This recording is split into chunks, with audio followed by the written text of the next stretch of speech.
कन खोले बुधाया तो यारो वो बुधो कन खोले बुधाया तो यारो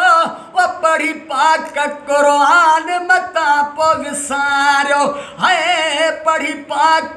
कुरान मता पविसारो है बुधो कन खोले वो बुधाया तो यारो वो बुधो कन खोले बुधाया तो यारो वो पढ़ी पाक कुरान मता पविसारो अदा पढ़ी पाक कुरान मता पविसारो वो कि जो दौर दिल सा वो सुबह जो सवेरो यो वक्त आए वो सब का भलारो वो कि जो दौर दिल सा वो सुबह जो सवेरो यो वक्त आए सब का भलारो न वक्त वे ही पैजो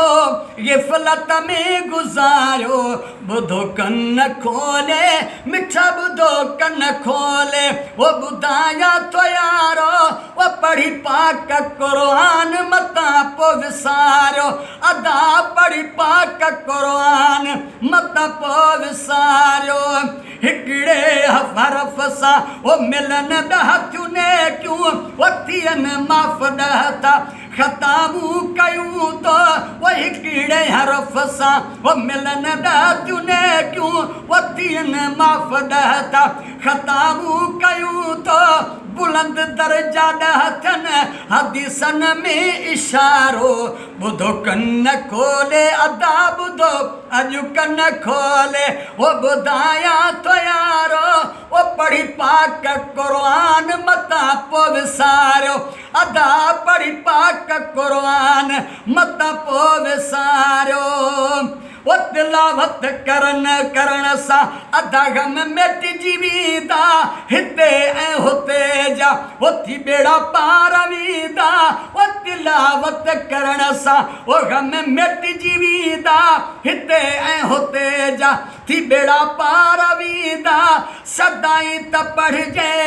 सवाखन सिपारो बुधो कन खोले अदा बुधो कन खोले अज बुधाया तो यारो पढ़ी पाक कुरान मता पविसारो